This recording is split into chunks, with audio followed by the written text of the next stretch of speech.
Film की शुरुआत में हम प्रशांत महासागर के ऊपर एक पुराने और खटारा हेलीकॉप्टर को उड़ते हुए देखते हैं। जब ये चारों लोग अपनी तय की गई लोकेशन पर पहुंचते हैं तो वहां समंदर में बेहद डरावने और बड़े बड़े बवंडर उठ रहे होते हैं। शॉन सबको समझाता है कि अगर टापू तक पहुंचना है तो हमें इस खतरनाक तूफान के बिल्कुल बीच से होकर गुजरना पड़ेगा, क्योंकि किताब में ऐसा ही लिखा है। हालांकि शॉन की इस बात पर उस वक्त किसी को भरोसा नहीं होता, लेकिन तभी हेलीकॉप्टर से पायलट का कंट्रोल पूरी तरह खो जाता है और वो अपने आप ही उस भयंकर तूफान के बीचों बीच चला जाता है, जिससे उनका हेलीकॉप्टर क्रैश हो जाता है। जब सबको होश आता है तो वे खुद को समुद्र के रेतीले किनारे पर पाते हैं। अब देखते हैं कि ये सब यहाँ तक कैसे पहुँचे। कहानी का हीरो शॉन अब 17 साल का हो चुका है। वो पुलिस से बचकर भाग रहा होता है, लेकिन कानून के हाथ उसे दबोच लेते हैं। इसके बाद शॉन के सौतेले पिता स्टेप फादर हैंक को पुलिस स्टेशन बुलाया जाता है। वहाँ का पुलिस अफसर हैंक का पुराना दोस्त होता है, जो उसे बताता है कि तुम्हारा बेटा एक सीक्रेट सैटेलाइट कंट्रोल सिस्टम में जबरन घुस गया था, लेकिन दोस्ती की वजह से मैं इसे अरेस्ट नहीं कर रहा हूँ।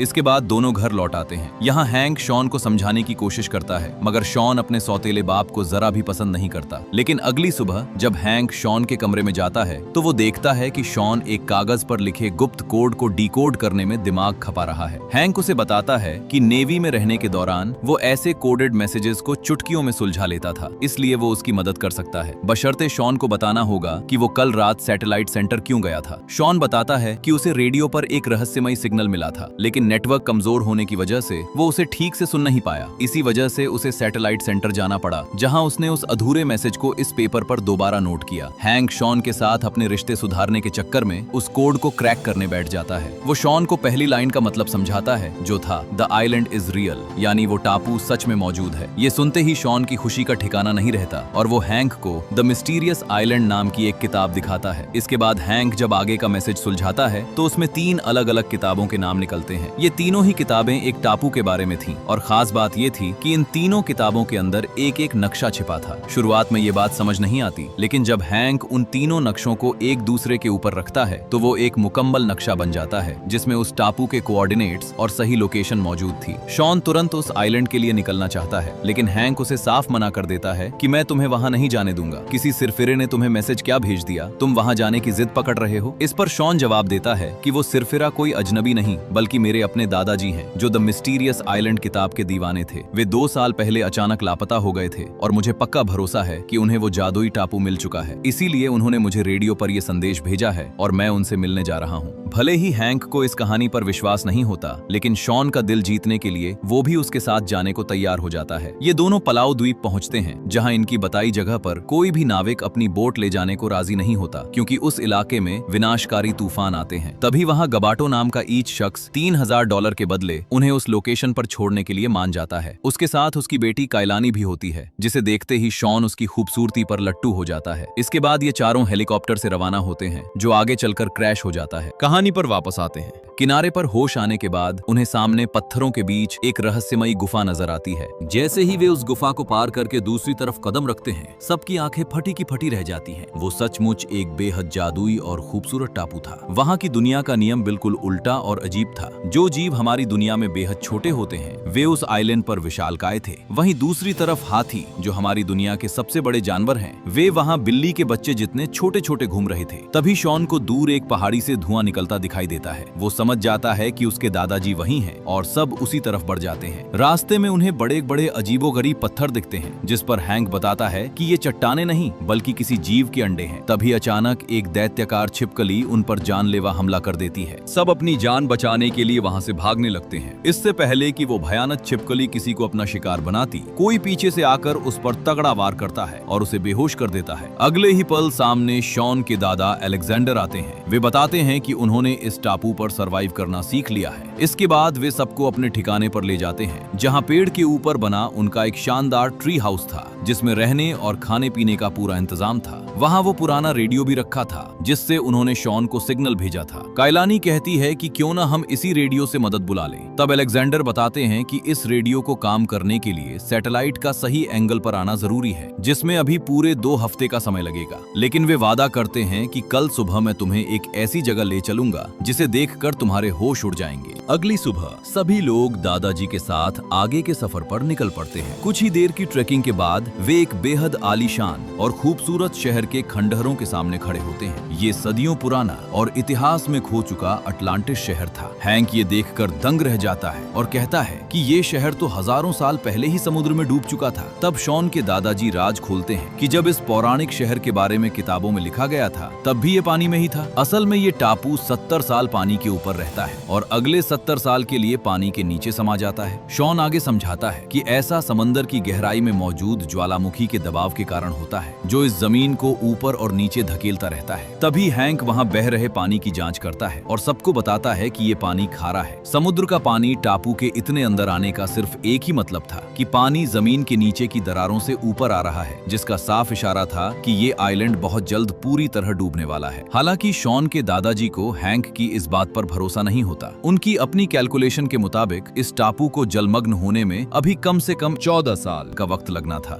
मगर हैंक अपनी गणना पर अड़ा रहता है कि हमारे पास 14 साल नहीं बल्कि मुश्किल से 2 से 3 दिन का समय है, जिसके बाद ये पूरा का पूरा आइलैंड पानी के अंदर समा जाएगा। अब इस डूबती हुई जगह से जिंदा निकलने का सिर्फ एक ही रास्ता बचा था और वो थी एक बेहद शक्तिशाली पनडुब्बी जिसका नाम नॉटिलस था। ये पनडुब्बी महान कैप्टन नेमो की थी जिसका जिक्र उसी किताब में था। लेकिन सबसे बड़ी दिक्कत ये थी कि किताब में कहीं भी ये नहीं लिखा था कि कैप्टन नेमो ने अपनी इस पनडुब्बी को टापू के किस कोने में छुपा कर रखा है जिससे तूफान आने पर वे सब पानी के रास्ते सतह पर सुरक्षित पहुंच सकें। शॉन के दादाजी उन सबको कैप्टन नेमो की समाधि पर लेकर जाते हैं जिसे उन्होंने और उनके साथियों ने मिलकर बनाया था। वहाँ उन्हें कैप्टन नेमो के हाथ से लिखी हुई एक पुरानी डायरी मिलती है जिसे कायलानी संभाल कर अंदर से निकाल लाती है। उस डायरी को पढ़ने पर सबको एक बहुत बड़ा सच पता चलता है कि कैप्टन नेमो असल में हिंदुस्तान का रहने वाला था। साथ ही डायरी में पनडुब्बी का सही ठिकाना भी लिखा था कि वो इस आइलैंड के बिल्कुल दूसरी तरफ एक सक्रिय ज्वालामुखी की चोटी के पास बनी गुफा में खड़ी है। अब बिना एक भी पल गवाए ये सब के सब पनडुब्बी को ढूंढने के लिए एक बेहद मुश्किल जमीनी रास्ते पर निकल पड़ते हैं। इस अनजान सफर के रास्ते में उन्हें बेहद अजीबोगरीब पेड़ पौधे और इंसानों से भी बड़ी खौफनाक चींटियां देखने को मिलती हैं। उनका रास्ता हर कदम पर और खतरनाक होता जा रहा था, लेकिन उन्हें किसी भी हाल में जल्द से जल्द उस पनडुब्बी तक पहुंचना ही था। आगे बढ़ते हुए उन्हें दूर एक अजीब सा ज्वालामुखी दिखाई देता है जिसके मुंह से खौफनाक लावा नहीं बल्कि चमचमाता हुआ शुद्ध सोना उबल उबल कर बाहर गिर रहा था। ये सोने का ज्वालामुखी था। गबाटो उस बेशकीमती सोने को देखकर लालची हो जाता है और उस तरफ जाने की जिद करने लगता है, लेकिन हैंक उसे बीच में ही कड़ाई से रोक देता है कि मैं तुम्हें उस तरफ कतई नहीं जाने दूंगा क्योंकि इस वक्त तुम सबकी सुरक्षा मेरी जिम्मेदारी है। इसके बाद कायलानी भी अपने पिता को समझाती है कि हमें इस वक्त दौलत की नहीं बल्कि अपनी जान बचाने के लिए जल्द से जल्द इस आइलैंड से बाहर निकलने की जरूरत है। वे सब फिर आगे बढ़ते हैं मगर अचानक उनका रास्ता एक गहरी खाई के पास आकर पूरी तरह खत्म हो जाता है। पहाड़ की दूसरी चोटी तक जाने का कोई पैदल रास्ता नहीं था। तभी शॉन के दादाजी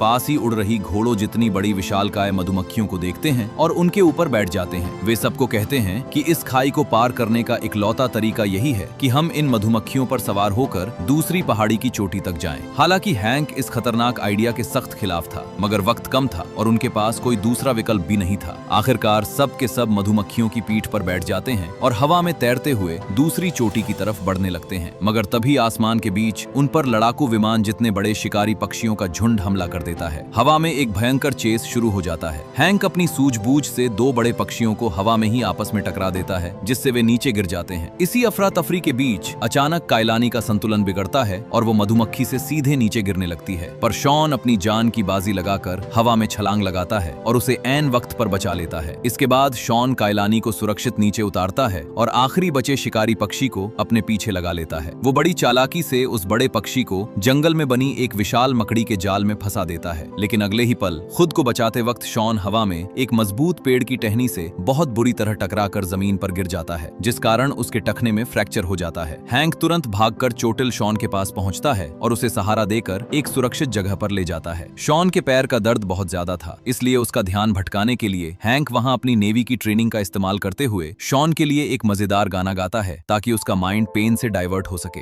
इस हादसे और हैंक की परवाह की वजह से उन दोनों के बीच के कड़वे रिश्ते अब पहले से बहुत ज्यादा बेहतर और मजबूत हो चुके थे। वहीं दूसरी तरफ झाड़ियों के पीछे खड़े कायलानी के पिता गबाटो को ये अच्छी तरह समझ आ जाता है कि उसकी बेटी शॉन को पसंद करने लगी है और शॉन भी उसकी बेटी से प्यार करता है। लेकिन कायलानी उदास होकर कहती है कि शॉन इस एडवेंचर के बाद वापस अमेरिका चला जाएगा और वहाँ के किसी बड़े कॉलेज में अपनी पढ़ाई पूरी करेगा, जबकि हमारी दुनिया इस छोटे से टापू और गरीबी तक ही सीमित है। उस रात जब जंगल में सब गहरी नींद में सो रहे होते हैं तो कायलानी के पिता गबाटो चुपके से वहाँ से निकल जाते हैं। असल में उनके दिमाग में अभी भी वही सोने का ज्वालामुखी घूम रहा था। वे वहाँ से ढेर सारा सोना बटोरना चाहते थे ताकि उस दौलत के दम पर अपनी बेटी कायलानी को किसी बड़े और अच्छे कॉलेज में पढ़ा सकें। अगली सुबह जब बाकी सबकी आंखें खुलती हैं तो उन्हें पता चलता है कि गबाटो गायब है। सिर्फ यही नहीं, समुद्र का पानी अब बहुत तेजी से ऊपर चढ़ चुका था और चारों तरफ जल भराव शुरू हो गया था। अब सबको ये साफ समझ आ चुका था कि कुछ ही घंटों के भीतर ये पूरा का पूरा आइलैंड हमेशा के लिए समंदर में समाने वाला है। यानी इन सबको हर हाल में जल्द से जल्द पनडुब्बी तक पहुंचना ही होगा। लेकिन कायलानी अपने पिता को इस मौत के जाल में अकेले छोड़कर जाने को तैयार नहीं थी। वो उन्हें ढूंढने जाना चाहती थी। शॉन भी उसके साथ जाने की जिद करता है, मगर उसके टखने में फ्रैक्चर था, इसलिए वो पहाड़ की ऊंची चढ़ाई पर नहीं चढ़ सकता था। आखिरकार ये तय होता है कि शॉन के दादाजी अलेक्जेंडर कायलानी के साथ गबाटो को खोजने निकलेंगे और हैंक और शॉन दूसरी तरफ जाकर जैसे भी हो पनडुब्बी को किनारे पर लाने का जिम्मा संभालेंगे। इस तरह ये पांचों लोग अब दो अलग अलग टीमों में बंटकर अपने सफर पर निकल पड़ते हैं। कुछ ही घंटों की मशक्कत के बाद कायलानी और अलेक्जेंडर उस खौफनाक ज्वालामुखी के पास पहुंच जाते हैं। वहां गबाटो पागलों की तरह सोने का एक बहुत बड़ा और भारी पत्थर उठाने की जद्दोजहद में लगे हुए थे। तभी कायलानी भागकर उनके पास पहुंचती है और रोते हुए उन्हें समझाती है। वो कहती है कि मुझे इस दुनिया की कोई दौलत या ताकत नहीं चाहिए, मैं सिर्फ आपके साथ रहना चाहती हूँ। अपनी बेटी की आंखों में आंसू और उसका सच्चा प्यार देखकर गबाटो का दिल पिघल जाता है और उन्हें अपनी गलती का एहसास होता है। वे उस सोने को वहीं छोड़ देते हैं। अब ये तीनों की तीनों बिना वक्त गवाए पहाड़ के निचले हिस्से की तरफ भागते हैं, जहां आगे चलकर हैंक और शॉन उन्हें पनडुब्बी लेकर मिलने वाले थे। दूसरी तरफ हैंक और शॉन किसी तरह घिसटते हुए उस गुप्त गुफा के पास पहुंच जाते हैं जहां पनडुब्बी को होना चाहिए था। लेकिन वहां पहुंचकर उनके पैरों तले जमीन खिसक जाती है। पानी का लेवल इतनी तेजी से बढ़ा था कि वो पनडुब्बी अब सतह पर नहीं थी, बल्कि पूरी तरह समंदर के पानी के नीचे डूब चुकी थी। अब उनके पास पानी में उतरने के अलावा कोई रास्ता नहीं था। दोनों डाइविंग सूट पहनकर गहरे समंदर के अंदर जाते हैं। तभी पानी के अंधेरे में एक बहुत बड़ी और खौफनाक मछली, विशालकाय इलेक्ट्रिक ईल, उन पर जानलेवा हमला कर देती है। उस समुद्री राक्षस के जबड़ों में 1000 वोल्ट का जानलेवा करंट दौड़ रहा था। वे दोनों अपनी सूझबूझ से किसी तरह उसके उस पहले हमले से बच जाते हैं। इससे पहले कि वो खतरनाक मछली दोबारा उन पर झपटती, ये दोनों फुर्ती दिखाते हुए सबमरीन यानी कि पनडुब्बी के इमरजेंसी हैच के अंदर घुस जाते हैं। पनडुब्बी के अंदर पहुंचने के बाद वे सबसे पहले उसके कंट्रोल रूम में भरा सारा पानी मोटरों के जरिए बाहर निकालते हैं। इसके बाद हैंक और शॉन इंजन रूम में जाकर उसे स्टार्ट करने की कोशिश करते हैं, लेकिन बदकिस्मती से 140 साल पुराने इस लोहे के ढांचे का इंजन टस से मस नहीं होता। हैंक नीचे जाकर बारीकी से इंजन की जांच करता है और बाहर आकर शॉन को एक कड़वी सच्चाई बताता है कि इसकी बैटरियां पूरी तरह डेड हैं और इंजन को दोबारा जिंदा करने के लिए एक बहुत ही तेज इलेक्ट्रिसिटी के झटके की जरूरत है। अब इस बंद पनडुब्बी के भीतर बिजली का झटका कहां से आता?